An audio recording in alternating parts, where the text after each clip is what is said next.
Sejam muito bem-vindos, meus caros náufragos, para mais um podcast. Eu sou J. Borgonhoni, ao meu lado temos Francisco Escorcim. E hoje o podcast está, meus caras, podcast duplo, né? A gente 2 em 1. 2 em 1 com 12 regras. Gente, é muita coisa ou não? Não tem 12 regras, né, nesse podcast, né? Falaremos sobre o livro de Jordan B. Peterson. Jordan, esse grão, olha aqui, ó. Jordan Peterson. Essa impressão em dourado dá um... Né? Isso pra quem tá vendo no vídeo, né? Quem tá vendo no vídeo, alguém quem tá não escutando, tá... não tá entendendo porra nenhuma. Sabe, vai entender. Como seu livro... Uma regra para podcast, João Paulo Borgonhoni, não mostrar imagens.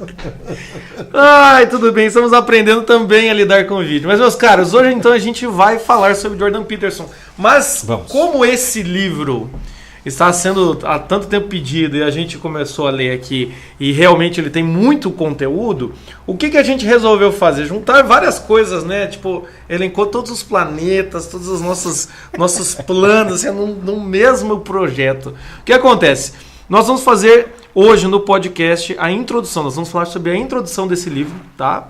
E as outras 12 regras, Jota? Chico, e aí como é que a gente vai ficar sabendo? Você vai ficar sabendo aonde? Na nossa confraria dos náufragos, entendeu? É isso.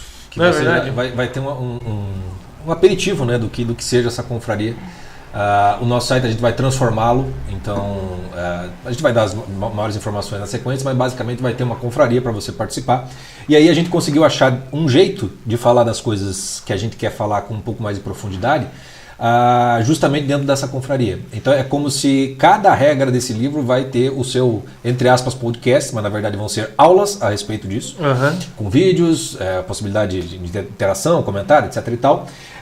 E aí a gente consegue então falar das coisas que a gente mais dá valor, vamos dizer assim, exatamente, né? De uma maneira mais profunda. Por isso que a gente demorou para falar do Jordan Peterson, porque quando a gente começou a ler, a gente viu, falei, não dá para fazer um podcast só. Não ia dar para falar, não ia falar então, uma hora. Nesse podcast a gente vai falar só sobre a introdução desse livro, que já vai dar um podcast e já vai servir como o primeiro vídeo, né? Para quem não está no podcast, não está vendo, mas está sendo feita a gravação do vídeo, que também vai servir então como o primeiro vídeo da leitura que a gente vai fazer desse 12 regras para a vida na nossa confraria dos náufragos, onde teremos a nossa biblioteca dos náufragos. Biblioteca. Né? Você que adora e fetiche por livros, você vai ter a biblioteca dos náufragos.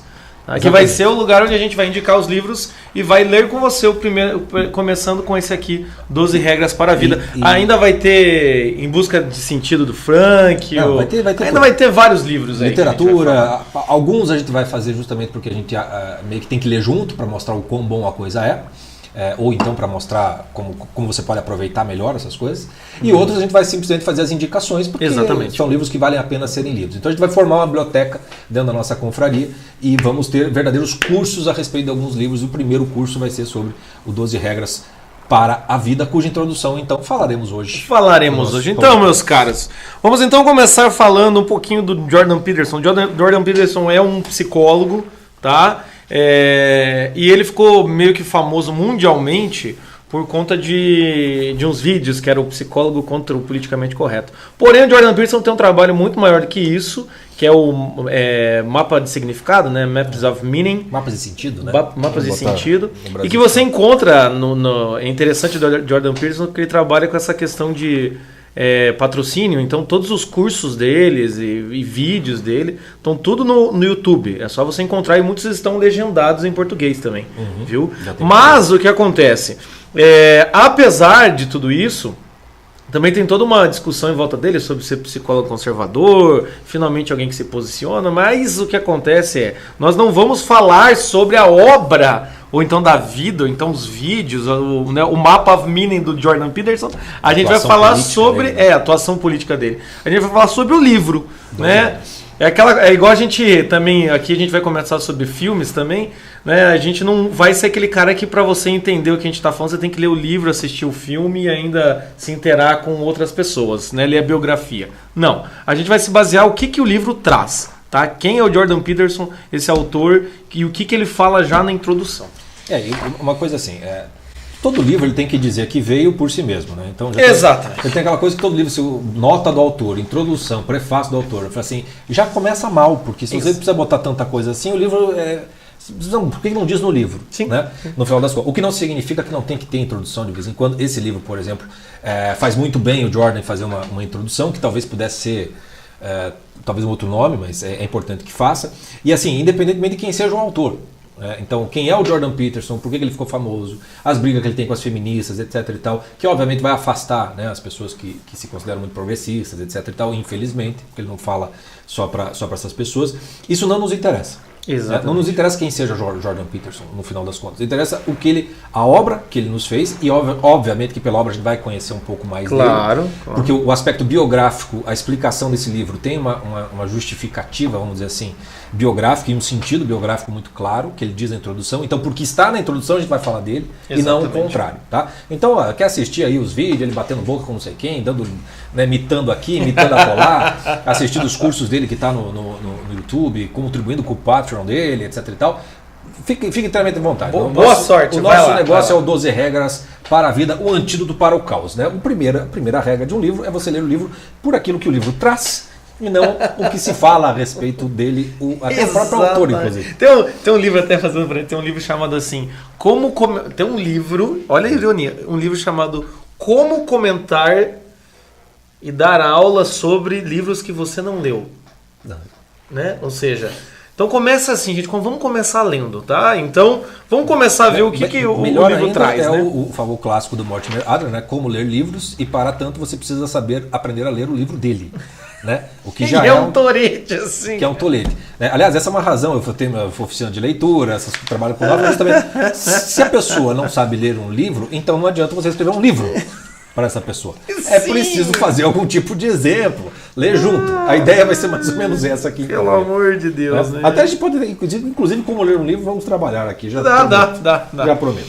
Vamos então para a introdução? Então vamos lá. Por onde começamos, né? Bom, vou começar aqui puxando pela a origem do 12 Regras para a Vida. Na introdução, o Jordan dá uma historinha curta para explicar de onde veio, e uma história mais longa, que é por onde eu vou começar. O Jordan só tem um livro antes desse, que é o Maps of Meaning, o Mapas do Sentido, no qual na introdução ele diz que trabalhou de 1985 a 1999. Portanto, são 14 anos, isso? 14 anos. 14 anos ele trabalhou por cerca de 3 horas por dia no meu outro e único livro já publicado. Né? Mapas do Sentido, a Arquetipologia das Crenças, numa tradução livre aqui do tradutor. E naquela época ele também dava curso em Harvard, e depois ele foi para Toronto, no Canadá, onde ele foi se tornar famoso.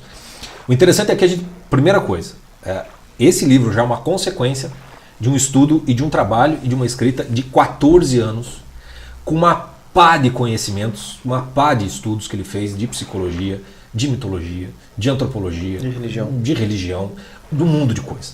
Né?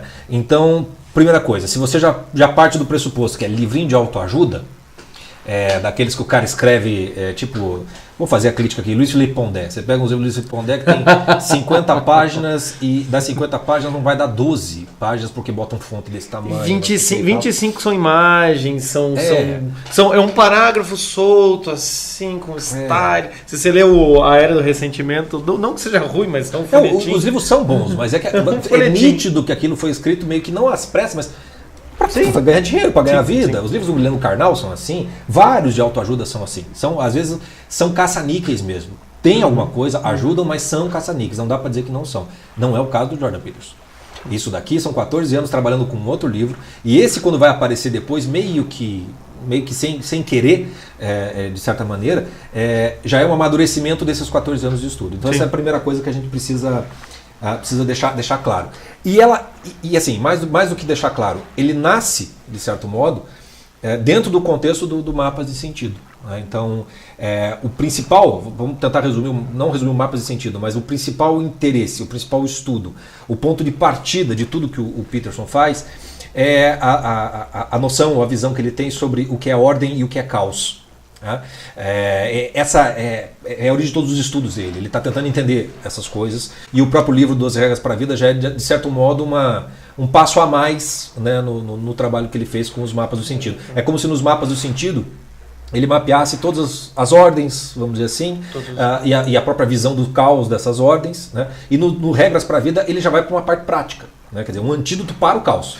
E é interessante ver também assim, né, que ele fala Então, como bom junguiano, que o Jordan Peterson ele utiliza ali o símbolo do yin yang, né? Então, essa coisa da ordem e do caos, né? Para quem não conhece o Jung, também para poder facilitar a leitura mais para frente, porque tem uma galera meio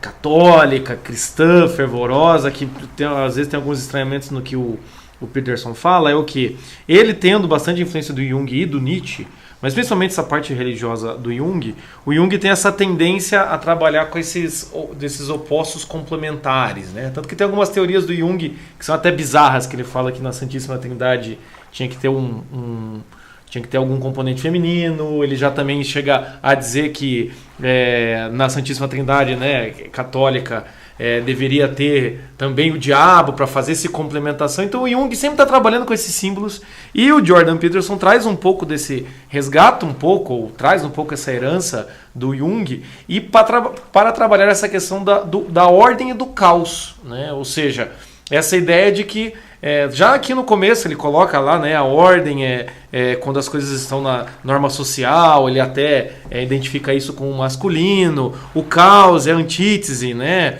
Então é o novo, imprevisível. Então ele vem do Maps of Meaning, acho que ele vem com essa ideia de que tem essa ordem e esse caos, ela se manifesta em várias crenças pessoais e religiosas, mas você precisa saber trabalhar com isso. E talvez o 12 Regras vem com essa ideia de antídoto para o caos, porque ele traz regras já é um símbolo de ordem, né? Então ele vai dar 12 regras, dar alguma ordem para você lidar com o caos, que a realidade hoje em dia está muito mais para caótica do que ordenada, né? O ponto de partida dele é o caos. Então, e por que esse livro então inaugura a nossa confraria e tem tudo a ver com os náufragos? Porque ser náufrago é, de certo modo, você estar habituado ou estar acostumado, ou enfim, você está convivendo com o caos há muito tempo. Ainda que não tenha esse nome. A gente pode associar aqui caos com sofrimento. O Jordan, quando ele conta na introdução a história longa, o começo da história longa, ele diz claramente isso. Ele percebe assim que o caráter frente ao sofrimento, né? Como é que você encara o sofrimento, né? Ele vai fazer uma distinção entre sair buscando a felicidade e entre encarar o sofrimento. Ele vê o sofrimento como o sofrimento em relação a esse caos. Qualquer coisa que te aconteça na vida que te tira do eixo, você foi demitido, terminou um relacionamento, descobriu a traição da tua mulher, de um amigo, alguém que passou a perna, bateu o carro, são as entradas do caos na tua vida. Te tiraram da rotina, vamos dizer assim. E aquilo te faz sofrer no primeiro momento. E aí você vai ter que trabalhar com aquilo para reintegrar ou para refazer toda a tua vida. Então quando ele trabalha com o sofrimento propriamente dito, a partir do momento que você está no sofrimento, você ficar com essas ideias de que você vai atrás da felicidade, você se sentir bem, se torna meio ridículo quando você não mente para você mesmo. Fica ridículo porque fica esse wishful thinking, né? Do tipo, o segredo, gente. Você leu, se você estava vivo há uma década atrás, quando o segredo explodiu. Você tem que pensar positivo, você tem que mentalizar, você tem que ficar pensando nisso. Você vê assim que uma vez que você está mergulhando no caos, pensar positivo não ajuda muito, né? Quando você já está mergulhando e naufragando no caos, né? É você mentir para você mesmo. Mentir. E querendo ou não, quando você está pensando positivamente demais, vamos dizer assim, você está ocupando o seu foco interno, a sua consciência, né? E não está focando, né, naquilo que precisa ser resolvido, que é o problema, que é o caos. Então, às vezes, você tem que olhar para o caos. E você tem que reconhecer, né? O náufrago, a primeira coisa que ele tem que reconhecer é que ele é um náufrago. Exato, né? Exato. E saber em que partes da tua vida isso está naufragando. Exatamente. E se é um todo. Porque aí entra a contrapartida do caos, que é a ordem. A ordem não é um sentido da vida. Não é aquela coisa que você dá um sentido para a tua vida naquele momento.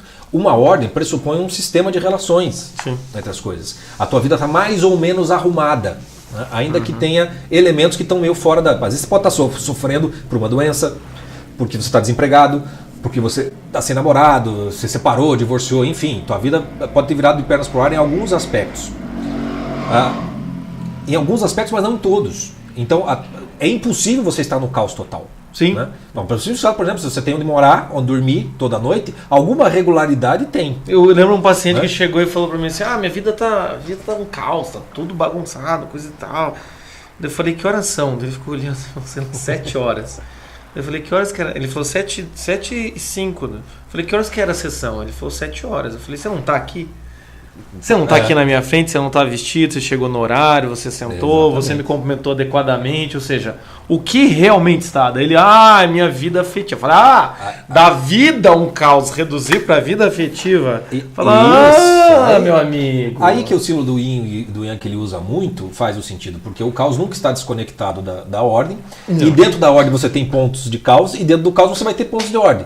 Pode ser que você esteja mais no caos do que na ordem, mas as duas coisas vão estar sempre se entrelaçando no final das contas. Sim. E o que o Jordan faz é o seguinte, olha, vamos olhar para esse caos e vamos procurar um significado mais profundo nele. Exatamente. E o que ele vai descobrir de todos os estudos dele é que, e aí vai ter uma grande dialética no livro dele, que é com todo o conhecimento da ciência, né, do cientificismo, do modernismo, da coisa do evolucionismo, que vai aparecer bastante, da explicação científica da realidade da vida, que é uma explicação que se propõe a ser objetiva, uma descrição imparcial, as coisas são assim. E o que o Jordan percebe é que para o sofrimento é sempre uma narrativa, é sempre subjetivo. Não existe um sofrimento objetivo. Agora eu estou com uma depressão. Não, você fala isso chorando, porra. Sim. Você tá... Cacete. Então, o sofrimento, a própria subjetividade, implica uma narrativa. Se há uma narrativa, implica, então, portanto, que você tem ações, você tem escolhas, você tem uma ordem moral, que na ciência você deixa de lado. E o Jordan percebeu que em todas as narrativas antigas, os tais dos mitos, as religiões, não importava a descrição objetiva. Não importa se o Gênesis diz que é assim assado, que aquela narrativa é simbólica, essas coisas são daquele jeito. O que importa é que ali você tem uma ordem moral que diz como a pessoa tem de se conduzir na vida. Exatamente. No final das contas, como é que ela se ordena em função dessa ordem maior. E é nesse passeio, vamos dizer assim, pelos mapas do sentido das religiões, dos grandes símbolos, etc. e tal, é onde ele foi encontrar as ordens possíveis do ser humano. Como não tem referência, mas provavelmente algo melhorará muito no trabalho do Peterson se ele conhecer mais o Eric Wegelin, que é um que tem vários volumes de A Ordem e a História, sim, né, que é um monte de história da ordem, no sentido mais político. Mas ele está dentro do mesmo contexto. E então ele percebe nesses estudos que, como ele coloca assim, né, cheguei à crença de que os elementos constitutivos do mundo, como um teatro porque no sentido que alguma coisa tem que acontecer, eram a ordem e o caos, não as coisas materiais. Então ele começa a ver não as explicações, por exemplo, médicas que você pode dar para depressão, porque está faltando química, não sei o quê. Não, ele vai ver a coisa dentro de um contexto de ordem. Né? Dentro de um contexto de caos. Né? E aqui é interessante porque se ele já começa a ter esse olhar, se ele já começa a enxergar a realidade dessa maneira, de certa maneira a ordem caos, ou sei lá, bem ou mal, vamos dizer assim, né? Essa luta, já é de certa maneira uma novidade no discurso atual cientificista, né? Então eu conheço, vamos dar um exemplo, eu conheço muitos psicólogos que trabalham com essa coisa da neuropsicologia, né, até o Dalrymple tem um livro chamado Evasivas Admiráveis, que ele até reclama disso, que aí as pessoas vão reduzindo o estar triste, não mais essa ideia de ordem e caos, não mais essa ideia moral, né, ou então essa ideia de crenças, reduz a sinapses, reduz a uma questão puramente fisiológica, né?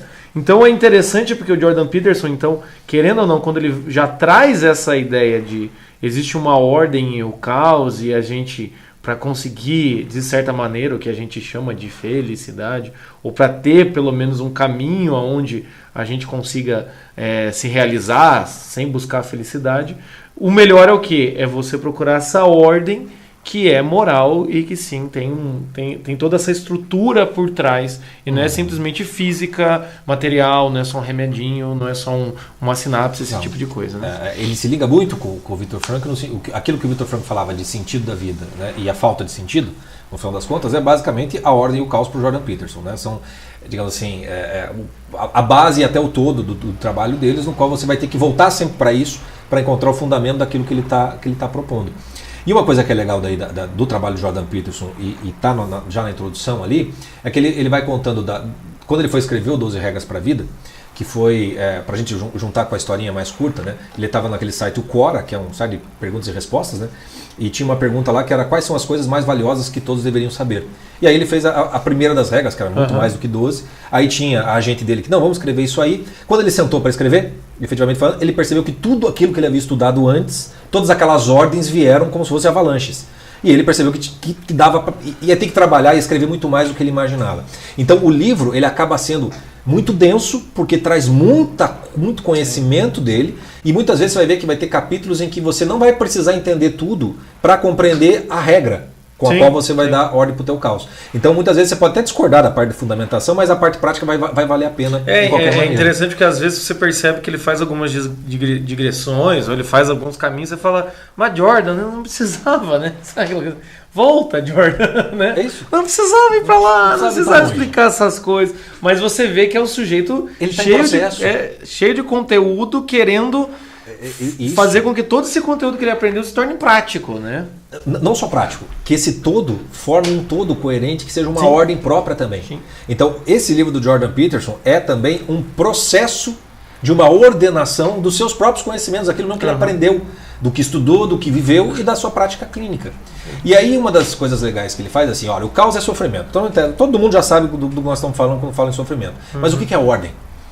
E aí uma das coisas legais que ele, quando ele vai começar a falar da ordem, ele vai dizer, olha, na verdade toda a ordem, ela é um sistema hierarquizado, vamos dizer assim, e nesse sistema, para que seja um sistema, para que essa ordem faça sentido, é preciso que seja fundamentado em valores. Exato. Num sistema de valores, de crenças, que você acredita em certos valores e vive em função daqueles valores. No desenvolvimento do trabalho dele, ele disse que o que ele foi percebendo, principalmente no século XX, é que os conflitos que surgem entre os seres humanos, e às vezes você com você mesmo, derivam de que são sistemas de valores, ordens diferentes, nos quais, por serem diferentes, você tem dificuldade de diálogo, e o conflito surge. Porque daí, bom, eu vivo por uma coisa, você vive por outra, como é que a gente começa a conversar?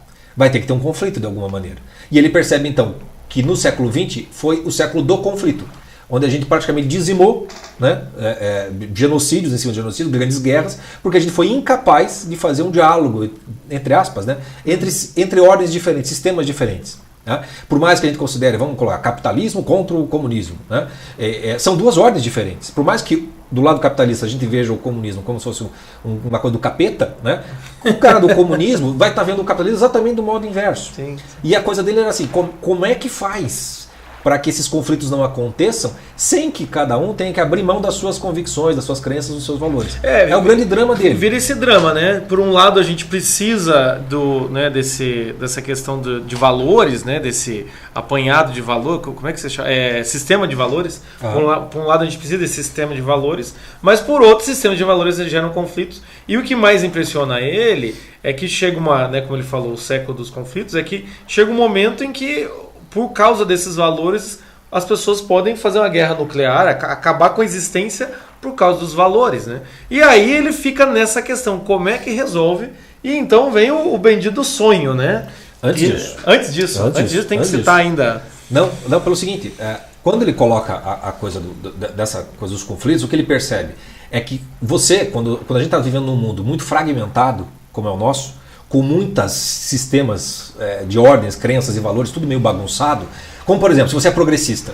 Né? Você é progressista e você olha para o conservador de um jeito. Se você é conservador, você olha para o progressista de outro jeito. Se você é católico, você olha lá para o Islã, para o judeu, para não sei quem. Né? As pessoas têm vários sistemas meio que em conflito, porque não tem nenhum que dê uma ordem total para tudo isso. Então ele percebe que, na verdade, a grande briga, o grande conflito é por uma busca do sujeito consigo mesmo, por uma coerência entre as suas crenças. Então vou dar um exemplo bem claro aqui. Por exemplo, pessoas que são pessoas progressistas de esquerda, que votaram no PT, votaram no Lula, etc. e tal. É muito interessante, estou dando aqui como exemplo, estou fazendo crítica pessoal a essas pessoas. Quando se revelou tudo o que aconteceu, que o PT fez, e que de certo modo ia contra o próprio sistema de crenças que ele professava, como é que essas pessoas lidaram com isso? Elas literalmente falam assim, não, todo mundo faz igual.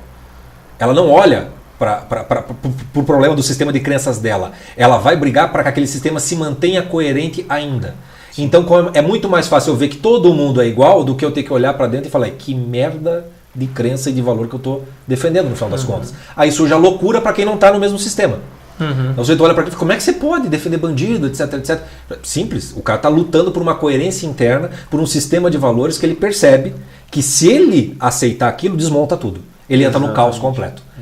Então, saindo desse mundo do contexto da político, social, para o teu interior, o que você faz, uma pessoa em depressão, por exemplo, ela briga para manter a mínima coerência, aquela coisa, tá ruim, mas tá bom.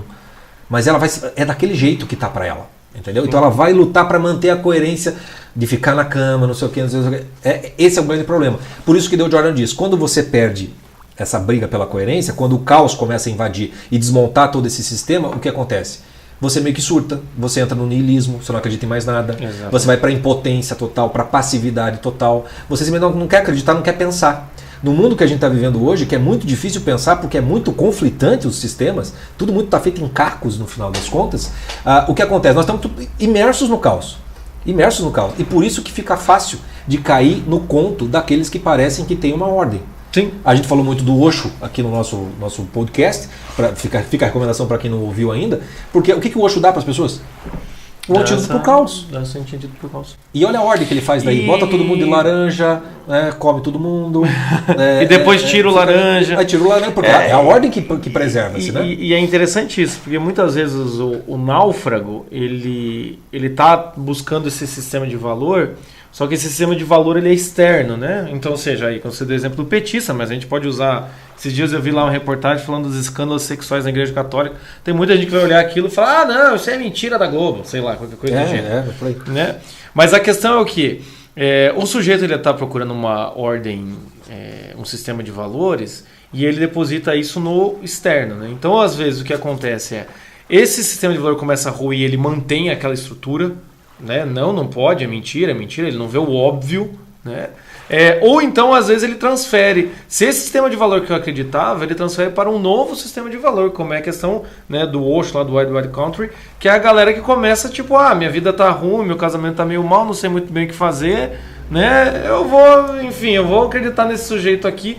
E aí vem um problema, porque o sujeito, quanto mais ele se entrega a esse sistema de valor, mais difícil fica de ele conseguir sair da loucura quando o sistema começa a ruir. Sim. Porque daí, e aí, assim, ele evita o caos, né? Ele evita o caos, assim, mas ele evita o caos como aqueles desenhos em que o sujeito sai correndo, acabou o penhasco, ele continua em pé, assim. Né? Ele só vê o caos quando ele olha para baixo. Ele só vê que o mundo acabou quando ele olha para baixo. Isso. Então é interessante pensar nisso, né? De ver que a gente precisa de um sistema de valor, mas ele não pode ser um sistema externo. E é isso que o Jordan Peterson traz, né? Isso. Essa coisa tem que ser interna. A resolução da ordem do caos é interna. Como é que você resolve isso no final das contas? Como é que você tenta evitar o conflito sem abrir mão de um certo sistema de valores? Ou como é que você busca um sistema de ordem, uma ordem melhor para a tua vida no final das contas, de uma maneira em que você não gere maiores conflitos com as pessoas à tua volta? Porque isso pode acontecer também. Sim. É só qualquer um aí que você vota no Bolsonaro numa família petista ou vice-versa deve estar sofrendo desse tipo de problema. A solução que o Peterson descobriu, no final das contas, é mais ou menos o seguinte, que aquela no yin e do yang, né? Aquela parte, a linha que junta os dois, né? Ele vai dizer, olha, isso aqui é a consciência do sujeito. É a consciência que vai manter a tensão entre a ordem e o caos dentro da própria vida. O sujeito não pode, ele vai ter um pé no caos e um pé na ordem o tempo todo. Se ele ficar muito para um lado, pum, caiu, já vai dar problema, porque se ele cai todo para uma ordem, vamos pegar assim, vamos fazer o link com o nosso confraria do Walking Dead.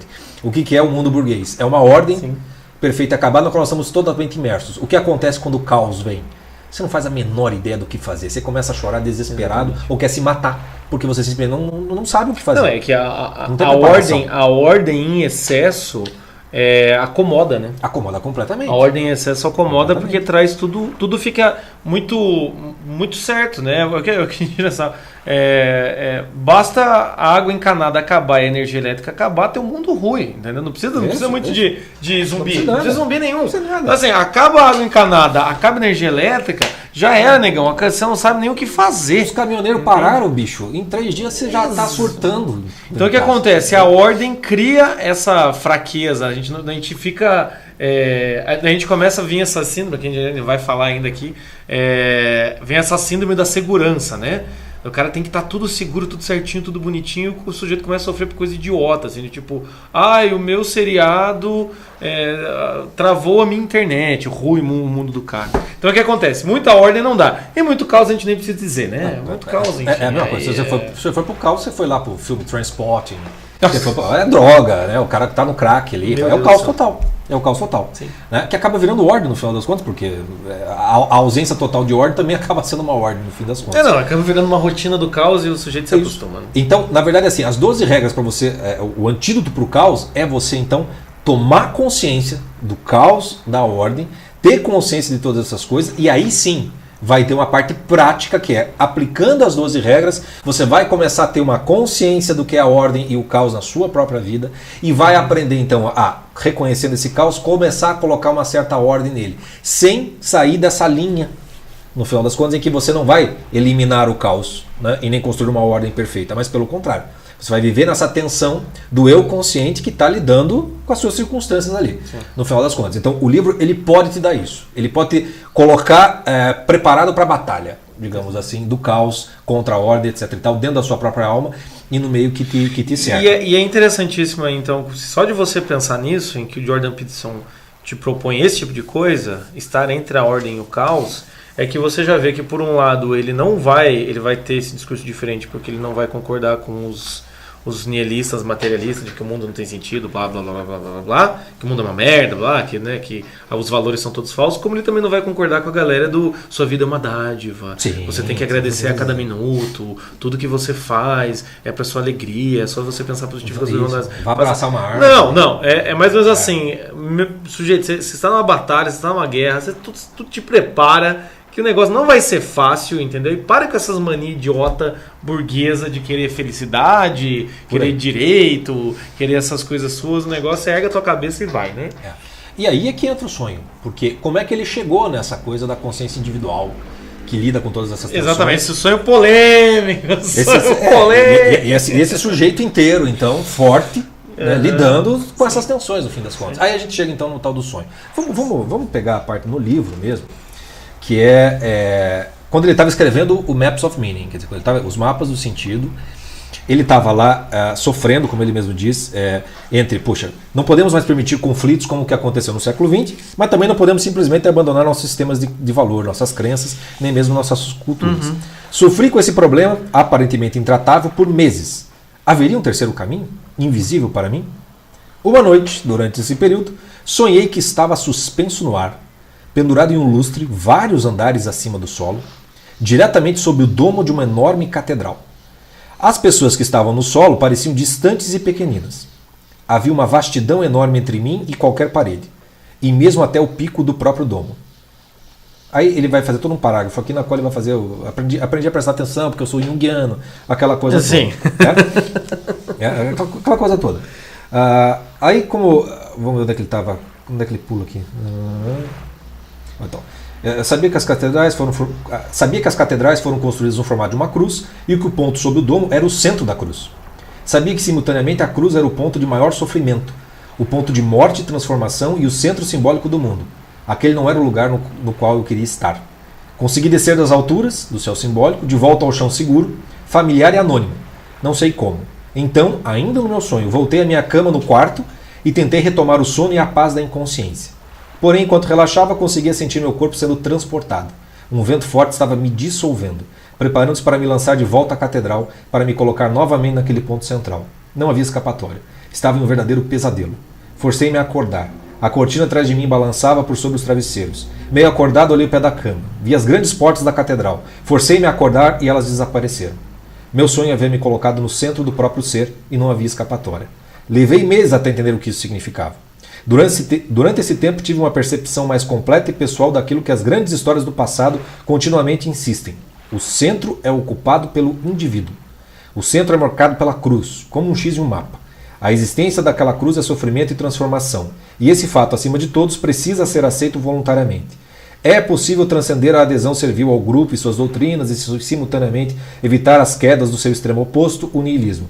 É possível encontrar sentido suficiente na consciência e experiência do indivíduo. Como o mundo poderia ser liberto do terrível dilema do conflito, por um lado, e da dissolução psicológica e social, por outro?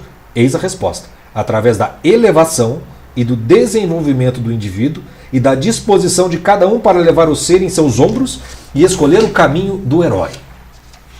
Fiz questão de ler. Eu fiz questão de ler. Não precisa ler. Isso aqui eu precisava ler porque... Isso. Esse trecho aqui, né? Então assim, o Jordan Peterson procurando esse terceiro caminho, essa terceira via, ele sonha que ele está suspenso numa catedral gótica, no meio da cruz, ele está suspenso por um fio, vamos dizer assim, por um lustre aqui, aí eu vou dar uma de psicóloga aqui. E no meio ele fala, o centro é marcado pela cruz. O centro é marcado pela cruz. Ele fala 2 vezes. O centro, ele até fala antes ali, eu já estudei cristianismo consideravelmente. Enfim, e a conclusão que ele tira, tem uma cruz... E o centro é ocupado pelo indivíduo. Pelo indivíduo. E aí, com todo perdão aos petersonistas, mas assim, bicho, que interpretação de merda que você está fazendo. Porque se está tão claro que o centro está na cruz, quem é que está no centro da cruz, filho? Que indivíduo é esse? Eu até vou dar uma dica aqui, ó, só para quem tá vendo aqui, eu até escrevi aqui, ó. Nos sonhos, centro da cruz é Cristo, porra! É Cristo! É Jesus Cristo. Cacete. E vejam, não estamos aqui fazendo defesa de cristianismo. Não, pô, mas é o sonho do É a interpretação cara do sonho. A conclusão é óbvia. Se ele está numa catedral, ele está no centro da cruz. Quem é que está no centro da cruz? É o indivíduo. Quem é que tá te sustentando por um fio na existência? Exatamente. E que te dá... É Cristo, rapaz. Puta que eu paro. É aqui, assim, parênteses. É aqui que vem a questão junguiana, né? O Jung trabalha, durante o livro, você vai ver várias vezes esse tipo de coisa de análise de símbolo, principalmente cristão. O Jung trabalha muito essa coisa da individuação, né? E ele tem toda essa coisa não tem quase transcendência no Jung. Todas as religiões são simbólicas do indivíduo. Né, internas do indivíduo, serve só para o indivíduo, não tem um transcendente. E aqui o Jordan Peterson faz uma dessa, né? Ele realmente pega esse símbolo e traz para dentro. Né? E aqui é muito, muito, muito importante perceber isso daqui, porque a partir daqui são 2 caminhos possíveis, com relação não só ao Jordan Peterson, mas com relação a tudo que ele já ensinou a respeito do caos, da ordem e dessa presença da cruz no final das contas. Ele vai utilizar muito do cristianismo, como utiliza muito do taoísmo, de outras religiões. Mas o que a própria vida dele o mostrou foi o centro da cruz do Cristo. Ele não escolhe o Cristo. A escolha do Jordan Peterson nesse momento é para a escolha pela elevação do indivíduo. Sim. Então são 2 coisas. O fato de se você está lendo e você escolhe o Cristo e não esse indivíduo, o teu caminho para botar caos, para botar ordem no teu caos é o Cristo. Eu não estou falando aqui, não, então joga fora o Jordan Peterson, vamos ler. Não. E já vou explicar por que ele te ajuda a ir para o Cristo também. Mas você tem que ter essa consciência de que o caminho do Cristo é o caminho do Cristo, não é o caminho do indivíduo, né, que vai se elevar, etc. e tal. O que significa dizer o seguinte, que quando ele coloca aqui que a resposta é cada um, através da elevação e do desenvolvimento do indivíduo e da disposição de cada um para levar o ser em seus ombros, né, é o oposto do que o Cristo fala. Embora o Cristo fala, cada um assuma a sua cruz e me siga. Né, mas é aquela coisa assim, você vai morrer para você. Sim. A primeira coisa que o Cristo diz assim, você morre para você ganhar a sua vida. Aí o fardo é leve. Exatamente. O que o Jordan está falando é o seguinte, não, a cruz é minha, eu vou aguentar o tranco desse troço aqui. Tanto que assim, a próxima fase ele fala, cada um de nós deve aceitar tanta responsabilidade quanto possível pela vida individual, pela sociedade e pelo mundo.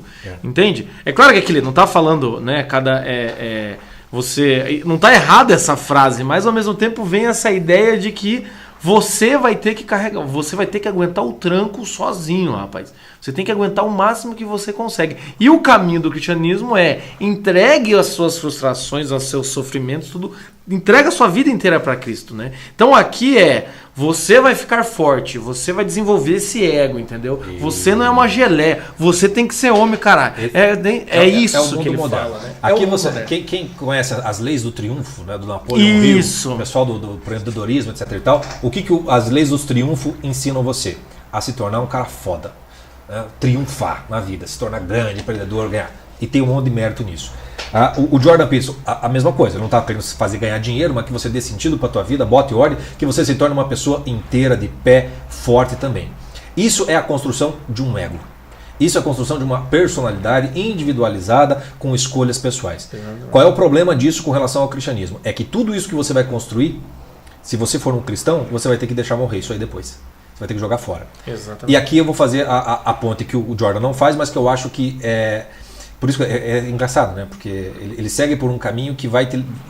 Lá na frente vai dar um problema. O Jordan vai resolver vários problemas para depois te criar um ego tão miserável, tão grande, que você vai ter um problema com orgulho e vaidade que é imenso. Mas aqui eu vou fazer uma outra ponte, que é o seguinte. O que acontece com as pessoas que escolhem o caminho do Cristo, normalmente no dia a dia?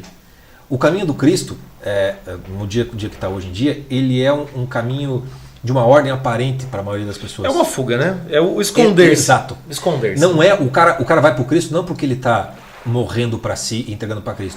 Ele está cagado de medo do caos e ele vai para qualquer coisa que tenha uma ordem que lhe dê um mínimo de sentido. Exatamente. E aí quando ele vai para a igreja, seja qual for a igreja cristã que ele vai, tem mandamento, liturgia, doutrina, tem calendário, tudo, tem uma ordem. Tem pai espiritual, tem tudo, tem leitura, tem tudo, né? E aí acontece algo que o Ítalo Marcilli foi muito feliz naquilo que ele disse, você percebeu como esse pessoal, né, de igreja acaba colocando o crucifixo para fora e o peito para dentro, né? Quando teria que ser o inverso, a pessoa precisa crucifixo para dentro e peito para fora, ser o Cristo de uma outra maneira.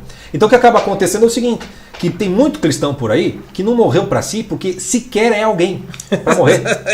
Essas pessoas estão na Divina Comédia do Dante, elas estão antes do inferno. Exatamente. É aquelas pessoas que serão vomitadas no final das contas. Exatamente. Não importa se está dentro da igreja ou fora. Entendeu? Porque o que você está entregando para Deus? O medo do teu caos? Eu falei, não, Deus quer que você entregue a tua vida para Ele. Exatamente. Vida vale alguma coisa. E aqui entra o Peterson. O que as 12 regras para a vida o Peterson pode fazer para você é literalmente te dar uma vida, te dar um valor, que é esse valor que depois você vai ter que entregar para Cristo. Exatamente. É completamente diferente você criar um ego e você abrir mão de você mesmo para se tornar um cristão, essa é a verdadeira conversão, do que propriamente você simplesmente sair correndo para debaixo, né, da batina, vamos dizer assim, ou de uma tradição qualquer, ou de uma ordem qualquer, exatamente, na qual você não assume a cruz da consciência no final das contas, né, entre a ordem e o caos no final das contas. Então é mais ou menos assim, o Jordan ele vai até o centro da cruz, né? Mas é o seguinte, o Jordan ainda não entregou a vida dele para o Cristo, para aquele que varia todo o sentido para toda a ordem e o caos que ele a ordem suprema tá colocado. E total. E veja o seguinte, quem é que entrega a vida para Cristo e melhor segue? São os santos. Quando você leia as biografias dos santos, o que tem de sofrimento? Um sofrimento tão filha da puta. É um sofrimento filha da puta atrás do outro. Só que assim, é outro sentido esse sofrimento. É outra coisa. Então não é o santo, tanto que o santo fala, nada para mim, nada para mim, nada para mim. O contraste entre uma vida de um santo e uma vida de um homem com as 12 regras para a vida, ou as leis do triunfo, é absurda. É o homem do mundo contra o homem do espírito. São duas forças muito diferentes. É que o que acontece é o que? O Peterson, então, ele vai te trazer esses valores esquecidos e principalmente essa ideia de você, essa coerência que você está buscando nos valores, você tem que ter interna.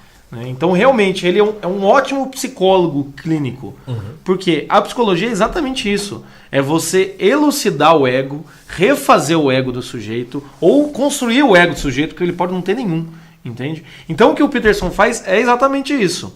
O problema, até eu falei pro Chico, é a mesma coisa que você pegar um virgão, o cara que não sabe chegar em mulher, coisa e tal, chegar a esses consultores de afetivos, coisa e tal, e dá um monte de regra pro cara, um monte de técnica pro cara chegar na mulherada, pegar a mulherada, transar, coisa e tal, blá, blá, blá, blá. O cara vai transformar o quê? Você num sujeito melhor do que o virgão lá, não sei chegar em mulher. É bem melhor. Mas a questão é o quê? Vai chegar um momento em que esse sujeito vai falar, tá, mas e se eu me apaixonar por uma delas? Ah, meu filho, aí esse orientador, né, quem orienta você a pegar mulher não vai te orientar a você amar uma mulher. Aí é outro nível. Mas a questão que é interessante de Jordan Peterson é isso que o Chico acabou de falar. Né? Ele não vai falar de Cristo, mas ele vai conseguir, até tem um vídeo que eu acho que até um abraço aí pro Marquian, que mandou pra gente. Eu não sei se foi o Marquian, enfim, foi outra pessoa que mandou. Nosso maior Peterson, né? Que ele fala de um bispo falando que a linguagem que o Jordan Peterson utiliza hoje, utiliza nesse livro, é algo que a igreja não vai ter nunca a capacidade. E por isso que às vezes o Jordan Peterson pode acabar até levando pessoas à igreja. Porque ele constrói o ego e ele pode te ajudar o quê? A você ser alguém. Entende? Aí entra assim a coisa assim, ele é alguém de verdade. Isso, ele é profundamente honesto e sincero. Tanto que logo depois do sonho, ele vai dizer assim, olha, no entanto, em momento algum alego que estou inteiramente correto ou completo na minha linha de raciocínio. Ser é muito mais complicado que qualquer um pode saber e eu não tenho a história toda. Estou simplesmente oferecendo o melhor que eu posso. Pá, cara, olha essa sinceridade. Isso aqui é lindo pra cacete, gente. Assim, porque nós também podemos estar errados nessa crítica que a gente está fazendo. Podemos, interpretação. Mas o fato é que, se nós estamos honestos, intelectualmente falando, e estamos sendo sinceros, como o Jordan está sendo, aí você começa a ser o quê? Começa a ser aquela luzinha, digamos assim, aquele exemplozinho de quem está ali tentando lidar com a ordem, com o caos em si, e em torno e tentando fazer o melhor para os outros. Tá? Então, o exemplo que o Jordan está dando como pessoa é muito mais importante do que o próprio conhecimento que ele está dando. Porque o livro aqui, o 12 Regras para a Vida, é, de certo modo, uma espécie de tradução da pessoa do Jordan Peterson, que é como ele termina o livro dele. Ele diz, olha, cada uma das 12 regras desse livro oferece um guia para você estar lá. Lá onde? Lá é a linha divisória entre a ordem e o caos. É lá onde somos, ao mesmo tempo, suficientemente estáveis, exploradores, transformadores, reparadores e cooperadores. Então, ele está aguentando o tranco. Sim. O Jordan Peterson. E está sendo honesto para dizer, pode ser que eu esteja errado. Mas aí a diferença entre um cara que é e um outro que está fingindo ser. Né? Então, o que ele está dando aqui, as 12 regras, elas vão ajudar muito e ajudam de verdade. Sim. É um caminho para você botar um pouco de ordem nessa tua vida, mas não vai ser uma explicação para a vida toda. Exatamente. Não vai ser o sentido da vida como um todo. E até assim, ele vai explicar questões religião comparada, ele vai analisar símbolos, a gente, né, como a gente já falou, na Confraria dos Náufragos a gente vai analisar aí capítulo por capítulo, mas principalmente isso, assim, para o náufrago, né, que está destruído, e essa destruição não é só externa, mas também está mexendo com os seus valores,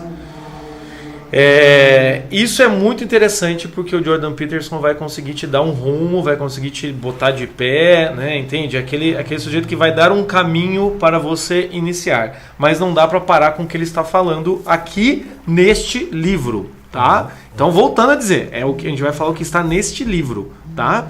Então, o que acontece é que o que a gente tem que levar em consideração, então, é isso. Nós vamos trabalhar este livro e vamos trabalhar o que ele está trazendo, essas 12 regras. E aí a gente vai ver quando ele se aproxima do cristianismo, quando não se aproxima, enfim. Mas a questão mais importante não é essa. A questão é, para náufragos, esse é um excelente livro para a gente começar a nossa confraria. Ele é um excelente livro para você ler, se você não já querer ir lendo já. E ele vai conseguir, assim, até de forma muito prática, porque ele dá muitos casos da experiência dele, ele vai conseguir fazer você entender que você precisa ser uma melhor pessoa mesmo. Você precisa parar de ser um sujeito frágil e começar a viver pelo menos um pouco mais. O arquétipo dele, vamos dizer assim, que ele vai querer construir é o herói. É o sujeito forte. Sim, corajoso, é o herói. Que luta. Não é propriamente o santo, que seria o mais próximo do que seria o Cristo. A diferença é que... Até ele fala que, no final, a alma do indivíduo anseia eternamente pelo heroísmo do ser genuíno, e que a disposição para assumir essa responsabilidade é idêntica à decisão de viver uma vida significativa. Então, ele vai trazer esse arquétipo do herói. Que é o herói, e aquela coisa, é o heroísmo do ser genuíno. Né? Então, quer dizer, tem algo que vai acima desse herói, que ele não vai ser suficiente, mas aí é que tá, ele volta para a coisa, olha, começa a ser herói quando você começa com a disposição de viver uma vida com mais significado. E é aqui que a gente entra com a nossa confraria e, de certo modo, vai ser uma espécie de escola da vida, né? Em alguma medida. Porque a gente vai começar com esse livro, e vai ter outros tantos, porque vai ter livro que vai tocar alguns, para outros vai fazer mais sentido outros, sim. Mas a gente vai partir desse princípio. Estamos todo mundo meio que convivendo com o caos, vamos tomar essa consciência, e aqui você vai ter alguns antídotos, alguns remédios que a gente espera que o livro ajude para quem já for lendo, e a gente vai fazer o quê? Vai esmiuçar isso, vai trazer a nossa contribuição do trabalho do Jota, do meu trabalho, como a gente fez aqui nessa introdução, que é com essa, não digo que é uma visão cristã, mas também colocando alguns problemas que a gente pode encontrar no livro e que podem acabar desviando, né? Mas que fazem parte da leitura, no final das contas, e do próprio significado da obra, né? Saber exatamente até onde vai o Jordan. Exatamente. E aquilo que ele pode nos fazer. Acho que é isso, né? É isso. Bem, meus caras, então fica aí, tá? Na nossa biblioteca dos náufragos, as 12 regras para a vida, um antídoto para o caos, do Jordan Peterson. Gostou desse podcast? Então entra lá na nossa Confraria dos Náufragos, que a gente vai continuar falando desse livro e de tantos outros, tá? Também lembrando que na Confraria nós vamos, né, já dando um pouquinho de spoilers para vocês. Quem tiver lá dentro da nossa Confraria terá acesso a todos os cursos dos náufragos, tá? Dos 9 cursos que você quis assistir lá. Tem gente que assistiu um, que assistiu outros. Lá na confraria vai ter todos os cursos. Vai ter também Clube do Seriado, como a gente já falou no podcast passado, que a gente vai começar com o Walking Dead. Então não tem melhor representação do caos do que o Walking Dead. E também lá dentro vai ter mais coisas, vai ter dicas de filme, de leitura, guia de sobrevivência e relacionamento vai voltar lá dentro. Enfim, vai ter várias coisas na confraria, mas esse aqui então foi só uma pílula, uma introdução das 12 regras para a vida. Uma primeira aula, vai. Uma primeira aula para você já ir se preparando. Quem entrar na confraria já vai ter de cara aí, quando a gente lançar, já vai ter pelo menos as 3 primeiras regras. As 3 primeiras regras já vão estar cada lá. uma com a sua aula, mais ou menos no padrão que a gente fez aqui. Então é isso, meus caros. Nos siga na rede social, a dica cultural, obviamente, é esse livro. Leia as 12 regras. Nos siga nas redes sociais aí, no Instagram, no Facebook, onde mais? No SoundCloud, com nossos podcasts. E a gente se encontra então no próximo podcast, ou então, se você quiser, dentro da Confraria dos Náufragos, a gente vai se encontrar com muito mais frequência lá dentro. Tá bom? É isso. Grande abraço. Não mergulhe no caos. Você tem a possibilidade de escapar dele. A gente se encontra na próxima semana, ou na próxima aula, ou enfim, a gente se encontra aí. Grande abraço. Até. Tchau, tchau.